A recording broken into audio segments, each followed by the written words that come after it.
নমস্কার সকল গল্পপ্রেমী ও সাহিত্যপ্রেমী শ্রোতা বন্ধুদের আমার অনেক স্বাগত। আমার আজকের নিবেদন সুনীল গঙ্গোপাধ্যায় রচিত একটি ছোট গল্প দেরি। একতলায় পরপর 4টি দোকানঘর। দোকানের কর্মচারীদের বাড়ির মধ্যে যাওয়ার অনুমতি নেই। তাদের জন্য বাইরের দিকে একটা বাথরুম বানিয়ে দেওয়া হয়েছে। পুরনো আমলের বাড়ি, ভেতরে একটা ঠাকুর দালান। সেখানে সারা বছর নানা রকম আবর্জনা জমে। শুধু অন্নপূর্ণা পুজোর সময় একবার সাফসুত্র করা হয়, তখন আলো জ্বলে, মেয়েরা আলপনা দেয়। একতলায় ভেতরের দিকে আরও কয়েকটা ছোট ছোট অন্ধকার খুবড়ি রয়েছে। সেগুলো কিসের গুদাম কে জানে। সেই সব ঘরে কোনো মানুষ থাকে না। ধীরে ধীরে ইঁদুর একসময় বেরিয়ে আসে বাইরে। দোতলায় লম্বা টানা বারান্দা, তার পাশে পাশে ঘর। সিঁড়ির মাঝখানে জুতো খোলার জায়গা। সাদা কালো মার্বেল পাথরের বারান্দাটায় খালি পায়ে আটলে একটা মোলায়েম অনুভূতি হয়। এই সুন্দর বারান্দার মাঝখানে 2 বছর আগে একটা উৎকট দেয়াল উঠেছে। তাতে আবার একটা বিচ্ছিরি ক্যাটক্যাটে সবুজ রঙের ছোট দরজা। 2 ভাইয়ের ঝগড়ায় বাড়ি পার্টিশন হয়ে গেছে। এখন ওই দেয়ালে দুদিকে দুমহল। 2 পরিবারে গম্ভীর ভাববাচ্চে কথাবার্তা হয়, কিন্তু সিঁড়ি একটাই। 3 তলায় একটি মাত্র ঘর, সামনে বড় ছাদ। নিচের চাতাল থেকে ওঠা 2টি দেবদারু গাছ কার্নিশ ছুঁয়ে আছে। ছাদের একপাশে টবের গাছের বাগান। ছাদের ওই ঘরটায় মিলির জ্যাঠতুতো ভাই দেবব্রত আত্মহত্যা করেছিল। সে তখন ডাক্তারির ছাত্র, 4th ইয়ার, টেবিল টেনিসের চ্যাম্পিয়ন ছিল। তবু কেন সে এক রাতের গলায় দড়ি দিল, সে রহস্য সে নিজের সঙ্গেই নিয়ে চলে গেছে। তারপর প্রায় 2 বছর খালি পড়েছিল ওই ঘরটা। সন্ধ্যের পর এ বাড়ির অনেকেই ছাদে আসতে ভয় পেত। MA ক্লাসে ভর্তি হওয়ার পর মিলি ওই ঘরটা জোর করে দখল করে নিয়েছে। ছাদ আর ওই ঘর 2 শরিকের এজমালি সম্পত্তি। কিন্তু দেবব্রতর পর মিলি ওখানে উঠে এলেও তার জ্যাঠামশাইরা এখনো আপত্তি করেনি। দেবব্রত খুব ভালোবাসত মিলিকে। রাস্তার উল্টো দিকে দাঁড়ালে 3 তলার ওই ঘরটা স্পষ্ট দেখা যায়। 3টে জানলা, সব জানালায় গোলাপি রঙের পর্দা। সন্ধ্যের পর ওই ঘর আলো ঝলমল করে। ওই ঘরটি যেন স্বর্গের একটা টুকরো। রাস্তার উল্টো দিকে এক জায়গায় ঠায় দাঁড়িয়ে থাকতে লজ্জা করে অতনুর। সে 2-3 বার হেঁটে যায়, তাকায় 3 তলার ঘরটির দিকে। কোনো জায়গায় মিলির রেখাচিত্র নেই। বই হাতে নিয়ে ঘুরে ঘুরে পড়া তৈরি করা স্বভাব মিলির। সে এখন পড়ছে না। সে একবারও জানলার কাছে দাঁড়ায় না। তাহলে মিলি এখন শুধু শুয়ে থাকে। কতটা অসুখ করেছে মিলি। মিলি একটাও চিঠি লেখেনি। জ্বর হলে, ইনফ্লুয়েঞ্জা হলে, ম্যালেরিয়া হলে, ফুড পয়জনিং হলেও তো চিঠি লেখা যায়। সাধারণত এইসব অসুখই তো হয় মানুষের। মেয়েদের আর একটা অসুখের নাম শুনেছে অতনু, বিকলাই। সেটাতে ঠিক কী অসুখ তা সে জানে না। মিলির চমৎকার স্বাস্থ্য। গত মাসে সে অল বেঙ্গল সুইমিং কম্পিটিশনে বেস্ট স্ট্রোকের 2nd হয়েছে। মিলি প্রাণ খুলে হাসতে জানে। মিলির সঙ্গে কারোর ঝগড়া হয় না। সেই মেয়ের কোনো আজে বাজে অসুখ হতেই পারে না। চিঠি লেখার কি কোনো অসুবিধে হয়েছে মিলির? কিংবা যাকে পোস্ট করতে দিয়েছে সে চিঠিটা ফেলেনি জাগ বাক্সে? কলকাতায় এখন চিঠির বেশ গণ্ডগোল। তবু মিলি চিঠি লিখে থাকলে 7 দিনেও তা পৌঁছবে না অতনুর কাছে? অতনু তো লিখেছে, তাও কি পেয়েছে মিলি? ওদের বাড়িতে কি কেউ চিঠি খুলে দেখে? এককালে বাড়ির দরজাটা চোখে পড়ার মতন ছিল নিশ্চয়ই। বিশাল পুরো কাঠের দরজা, চারপাশে লোহার বড় বল্টু, মাঝখানটায় নানা রকমের ডিজাইন, কিন্তু দরজাটা কোনো এক সময় ভেঙে যাওয়ার পর মেরামত করা হয়েছে। পুরনো কাঠ ও নতুন কম দামি কাঠের অসামঞ্জস্য দৃষ্টিকটু দেখায়। তলার দিকটাও এখন ক্ষয়ে ক্ষয়ে গেছে। দরজাটা খোলাই থাকে। তার বাইরে টুলের উপর বসে থাকে একজন বুড়ো দারোয়ান। অনেক কাল থেকে আছে, তাই একে ছাড়ানো হয়নি। এর মৃত্যু হলে এ বাড়িতে দারোয়ান রাখার প্রয়োজন হবে না। দারোয়ানটি বসে বসেই প্যাঁচার মতন চোখ মুখ উল্টে ঘুমোয়, কিন্তু তার পাশ দিয়ে কেউ গেলেই সে দেখতে পায়। দুদিন আগে খুব গাঢ় দুপুরবেলায় অতনু তার কাছে এসে জিজ্ঞেস করেছিল, মিলি দিদিমণি আছেন? দারোয়ানটি হাই তুলে বলেছিল, কোন দিদিমণি? মিল্লি দিদিমণি। হ্যাঁ আছে, দিদিমণির বোখার হয়েছে। অসুখ হয়েছে? কি অসুখ? কেয়া মালুম। মিলির অসুখের পাকা খবর শুনে অতনু বেশ নিশ্চিন্তই বোধ করেছিল। অসুখ হয়েছে, সেরে যাবে। অতনুর ভয় ছিল অন্য। শনিবার একাডেমি অফ ফাইন আর্টসে অতনুর পৌঁছতে দেরি হয়েছিল ঠিক 12 মিনিট। মিলির কাছেই ছিল টিকিট। নাটক শুরু হয়ে গেছে। অতনু ভেবেছিল মিলি তার জন্য আর অপেক্ষা না করে ঢুকে গেছে ভেতরে। গেটের লোকটির কাছে সে টিকিট রেখে যায়নি। টিকিটের নম্বর মনে ছিল অতনুর। গেটের লোকটির কাছে অনুরোধ জানিয়ে সে ঢুকে গিয়েছিল হলের মধ্যে। পাশাপাশি দুটো সিটই খালি। মিলি আসেনি, না রাগ করে ফিরে গেছে। এমনও তো হতে পারে যে মিলিরই দেরি হচ্ছে। অতনু বসে পড়েছিল। মিলি আর এলো না, কিন্তু এতই ভালো নাটক যে অতনু উঠে যেতে পারল না। সে পুরোটা দেখল, মিলিকে বাদ দিয়ে। তারপরেই তার সাংঘাতিক এক অপরাধ বোধ জাগল। সে 12 মিনিট দেরি করে এসেছে। মিলি হয়তো তারও আগে এসে দাঁড়িয়েছিল। নাটক শুরু হওয়ার পর সে একা দেখতে চায়নি বলে ফিরে গেছে। আর অতনু স্বার্থপরের মতন। সেই রাতেই মিলির কাছে ক্ষমা চাইবার কোনো উপায় নেই। পরদিন সকাল 6:10 ট্রেনে অতনুর জামশেদপুর যাবার কথা। মিলি জানে অফিসের কাজে যেতেই হবে অতনুকে। সেদিন যেতে যেতে অতনুর মনে হয়েছিল ট্রেনের কামরায় আরেকটি মানুষ নেই। জানালার বাইরের পৃথিবীটা সাদা রঙের। বাতাসে মিলির অভিমান। বর্ষাকালে মিলির সঙ্গে একদিন ট্রেনে চেপে কোলাঘাটে যাবার কথা আছে। এখনো বর্ষা নামেনি। যে মানুষ থিয়েটার দেখতে 12 মিনিট দেরি করে আসে, তার সঙ্গে কি আর কোনোদিন কোথাও যেতে রাজি হবে মিলি? 2 দিন বাদে জামশেদপুর থেকে ফিরে এসে মিলির খোঁজে সে ইউনিভার্সিটি ক্যান্টিনে কফি হাউসে গিয়েছিল। মিলির বন্ধু বান্ধবীদের সে দেখতে পেয়েছে। মিলি ছিল না। মিলির কথা কেউ জানে না। ভালোবাসার মধ্যে সন্দেহ, ঈর্ষা, আশঙ্কা, ভুল বোঝাবুঝি, এরকম কত কাঁটা যে থাকে। অতনুর মনে হয়েছিল এমনই রাগ হয়েছে মিলির যে সে অতনুর সঙ্গে আর কোনো সম্পর্ক রাখতে চায় না। অতনুর সঙ্গে মিলির আর দেখা হবে না। একবার এরকম সন্দেহ জাগলে জিভটা তেতো হয়ে যায়। সিগারেটের স্বাদ থাকে না। বইয়ের পাতায় চোখ রাখলেও মন থাকে না। স্নানের ঘরে 10 মিনিট শুধু চুপচাপ দাঁড়িয়ে থাকতে হয়। কেউ কোনো কাজের কথা বলতে এলে কান বন্ধ হয়ে যায়। সুতরাং মিলির অসুখের খবর শুনলে অতনুর খুশি হবারই কথা। এ তো সাময়িক বিচ্ছেদ। মিলি বাড়ি থেকে বেরোতে পারছে না। মিলির চিঠি লেখার নিশ্চয়ই কিছু অসুবিধে আছে। মিলিদের বাড়ির ওপরে কখনো যায়নি অতনু। মিলি আসতে বলেনি। মিলি তার মা সম্পর্কে অনেক কথা বলে, কিন্তু বাবা সম্পর্কে কিছু বলে না। মিলির ভাই নেই, 2 দিদি, জামাইবাবু। তার মধ্যে এক জামাইবাবু সম্পর্কে অনেক গল্প। অন্যজনের নাম উল্লেখ করে না একবারও।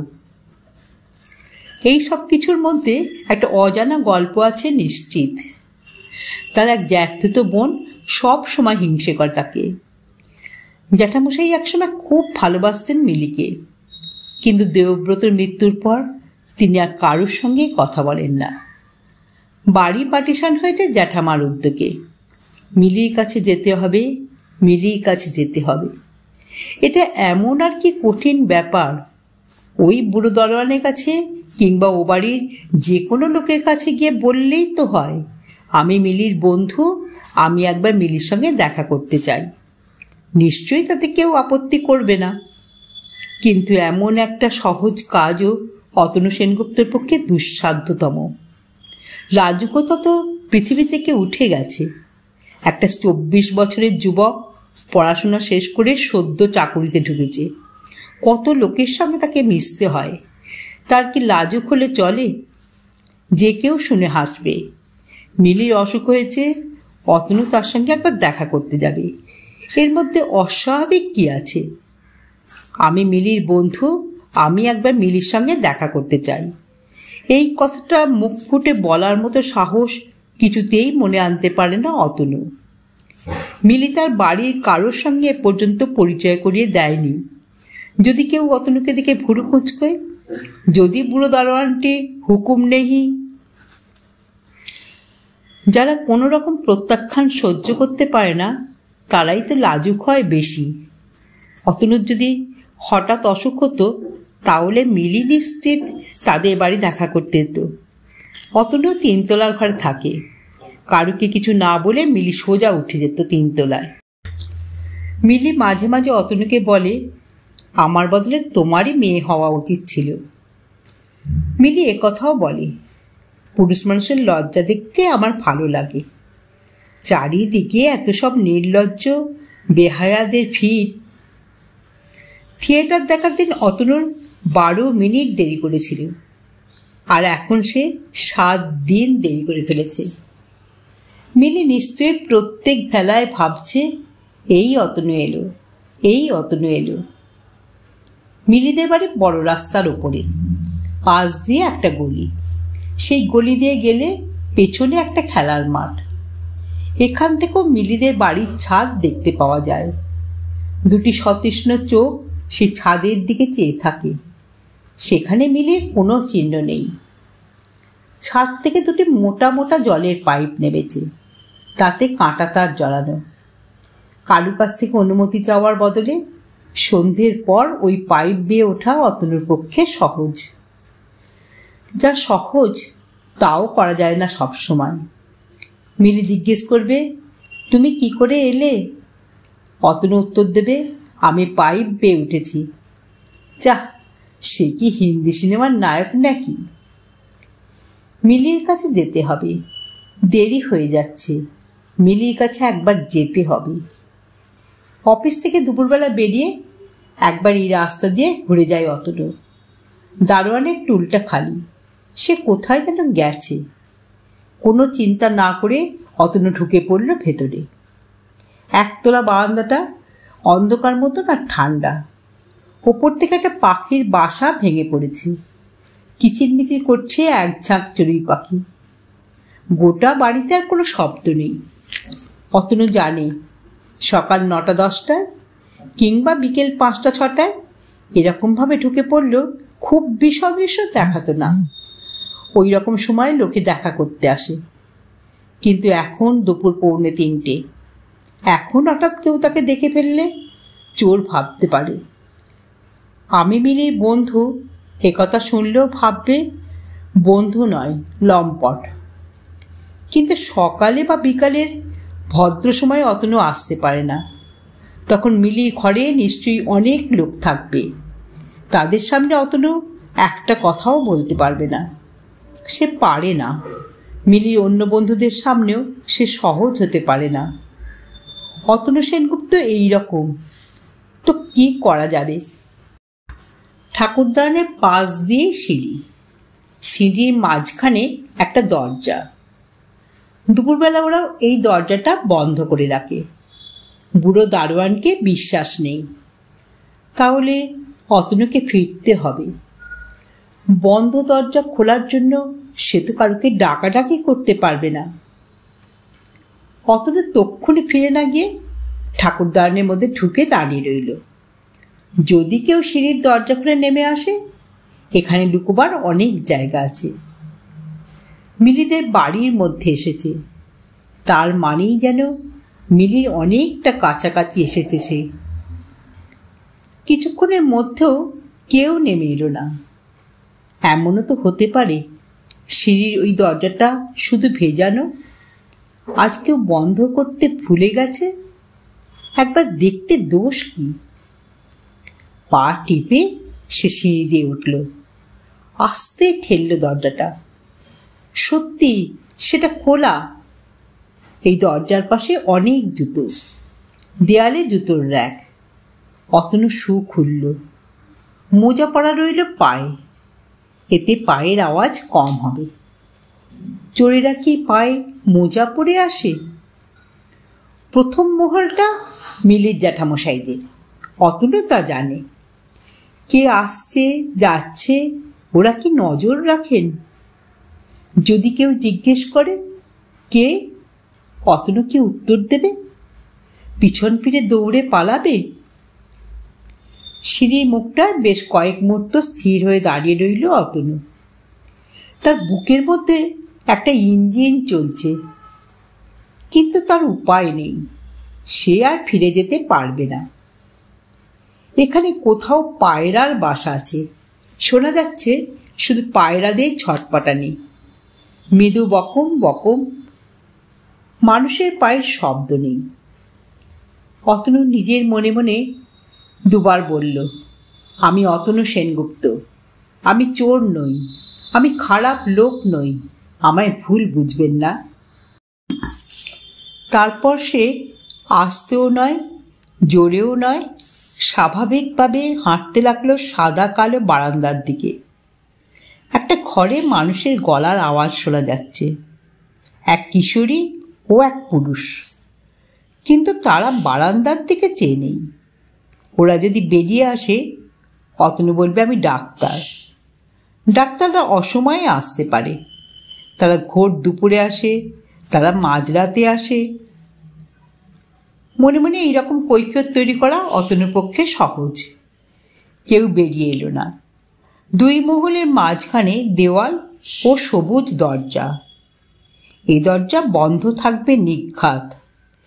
এখানে ডাক্তার পরিচয় দেওয়াও চলবে না। মিলির জ্যাঠামশাইদের বাড়ির লোকেরা মিলিদের ডাক্তারকে চিনতে নাও পারেন, কিন্তু মিলির বাড়ির লোক নিশ্চয়ই চিনবে। রাস্তা থেকে একটা ডাক্তার তো এমনি মিলিকে দেখতে আসতে পারেন না। আমি মিলির বন্ধু ও ডাক্তার। মিলির অসুখ হয়েছে শুনে হাসপাতাল থেকে ফেরার পথে অন্য সময় পাই না। কি আশ্চর্য, এই দরজাটাও খোলা। মিলির বাবা এই সময় নিশ্চয়ই বাড়িতে থাকবেন না, আজ ছুটির দিন নয়। তবে তিনি রিটায়ার করেছেন কিনা তা মিলি বলেনি। তার বাবা বেঁচে আছেন, তবু বাবা সম্পর্কে সে নীরব। দুই জামাইবাবুর পক্ষে এ সময় উপস্থিত থাকা খুবই স্বাভাবিক। মা ছাড়া আর কে কে আছেন বাড়িতে? কাছেই পরিষ্কার পুরুষকণ্ঠ, রাগারাগি করছে যেন কার সঙ্গে, বেশ জোরে জোরে। এবার অতনু ধরা পড়ে যাবেই। এখন যে যাই বলুক, মিলির সঙ্গে অন্তত এক পলক দেখা না করে সে কিছুতেই ফিরবে না। ওটা রেডিওর নাটক। পুরুষকণ্ঠের রাগারাগির পর নারী কণ্ঠের কান্না, সেই সঙ্গে সেতারের ব্যাকগ্রাউন্ড মিউজিক। একজন কেউ জেগে জেগে রেডিও শুনছে। বারান্দাটা আরও অনেকটা চলে গেলেও ছাদের সিঁড়িটা একেবারে পাশেই। সুদৃঢ় আত্মবিশ্বাস নিয়ে অতনু সে সিঁড়িতে পা দিল। যে কথাটা মিলিকে এতদিন বলা হয়নি, সেটা আজ বলতে হবে। মিলি, তুমি আমার হও। আর দূরে দূরে থাকা যাচ্ছে না। তোমার MA পরীক্ষা পর্যন্ত অপেক্ষা করা যাবে না। তুমি পরের বছর প্রাইভেটে MA দিও। অসুখের সময় মিলিকে কি একলা রেখেছে, না এ ঘরে অন্য কেউ শোয় তার সঙ্গে? মিলির মা কোনো বয়স্কা দাসী? অতনুর মুখখানা কাতর হয়ে এলো। মনে মনে বলল, না প্লিজ, এত দূর আসবার পর এখন মিলির ঘরে আর কারুর থাকার দরকার তো নেই। বিশেষত মিলির মা থাকলে সে মরমে মরে যাবে। ছাদের টবের গাছগুলোতে অনেক দিন কেউ জল দেয়নি। এই গরমে গাছগুলো শুকিয়ে যাচ্ছে। মিলির ওপরেই বোধহয় জল দেওয়ার ভার ছিল। মিলি একটা ঝাড়ি নিয়ে ফুলের গাছে জল দেবে, সেই অবস্থায় মিলিকে একদিন দেখতে চাই অতনু। মিলির ঘরের দরজাটা খোলা, সেখানে ঝুলছে পর্দা। ঠিক চোরের মতন পর্দাটা সামান্য ফাঁক করে আগে দেখে নিল অতনু। না, মেঝেতে কেউ শুয়ে নেই, চেয়ারে কেউ বসে নেই, খাটের ওপর একটাই শরীর। ঘরের মধ্যে ঢুকে এসে অতনু 3 বার ডাকল, মিলি, মিলি, মিলি। মিলি জাগল না। অতনু কি ওর গায়ে হাত দিয়ে ডাকবে? হঠাৎ যদি মিলি ভয় পেয়ে যায়, চেঁচিয়ে ওঠে? তবু আস্তে করে মিলির কপালে হাত রাখল অতনু। তবু মিলির কোনো সাড়া নেই। মিলি কি ঘুমিয়ে আছে, না অজ্ঞান? কিংবা তাকে ঘুমের ওষুধ খাওয়ানো হয়েছে? তাহলে তোকে জাগানো ঠিক নয়। মিলি জানতে পারবে না যে অতনু এসেছিল। অতনুর বুক কাঁপতে লাগল। এখন দুর্বল বোধ হচ্ছে, যেন সে নিজেই অজ্ঞান হয়ে যাবে। এতক্ষণ সে প্রাণপণে তার মনের সমস্ত জোর একাগ্র করেছিল, এখন যেন সব নিঃশেষ হয়ে গেল। সে জানে এই অবস্থায় ফিরে যাবার সময় ঠিক ধরা পড়ে যাবে, সবাই তাকে অপমান করবে। মিলি ঘুমের ওষুধ খেয়ে ঘুমিয়ে আছে, সে জাগেনি। তবু তার ঘরে ঢুকেছিল কোন বদমাস? চিত হয়ে শুয়ে আছে মিলি।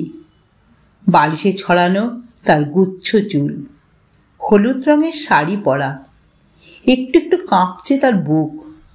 এই মিলি তার নিজস্ব। কয়েক পলক চুপ করে রইল অতনু। মিলি যেন সেই রূপকথার রাজকন্যা। সোনার কাঠি রূপোর কাঠি অদল বদল না করলে তার চেতনা ফিরবে না।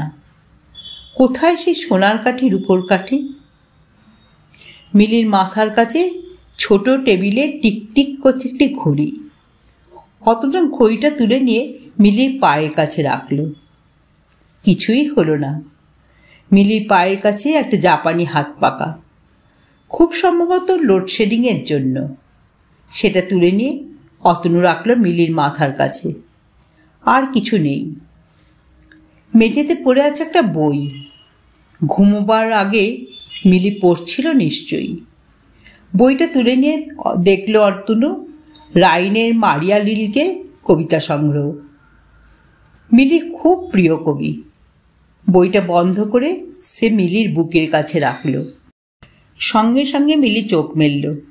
প্রথমে একটুখানি আস্তে আস্তে, তারপর পুরোপুরি। অতনুকে দেখে সে একটুও অবাক হলো না। সে খানিকটা অভিমানের সঙ্গে বলল, তুমি এসেছ? এত দেরি করলে? হ্যাঁ, দেরি হয়ে গেল। তোমার কি হয়েছে মিলি? আমার সারা গায়ে খুব ব্যথা। সেদিন তুমি থিয়েটারে আসতে দেরি করলে, তখনই আমার জ্বর এসে গেল। তারপর থেকেই খুব ব্যথা। তুমি আর কখনো দেরি করো না। না, আর দেরি হবে না। কিসের ব্যথা তোমার? ডাক্তার কি বলছেন? জানি না, কোনো ওষুধ খেয়েও সারছে না। শরীরের সব জায়গায় প্রতিটি ইঞ্চিতে ব্যথা। এবার তুমি সেরে উঠবে।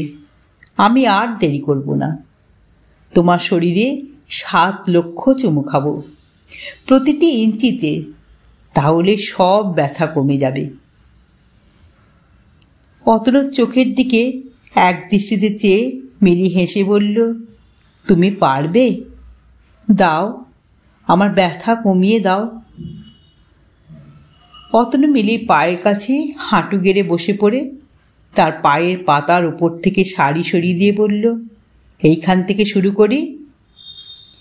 ঠিক গুনে গুনে 7 লক্ষটা চাই কিন্তু। একটাও কম হলে চলবে না। দেরি গল্পটি এখানেই সমাপ্ত হলো। যদি শ্রোতা বন্ধুদের আমার গল্প পাঠ ভালো লেগে থাকে তাহলে অবশ্যই আমার চ্যানেলটিকে সাবস্ক্রাইব করে পাশে থাকা বেল আইকনকে প্রেস করে অল করে দেবেন। তাহলে যখনই আমি নিত্য নতুন গল্প আপলোড করব আপনারা সঙ্গে সঙ্গে পেয়ে যাবেন। আপনারা সবাই খুব ভালো থাকবেন। নমস্কার।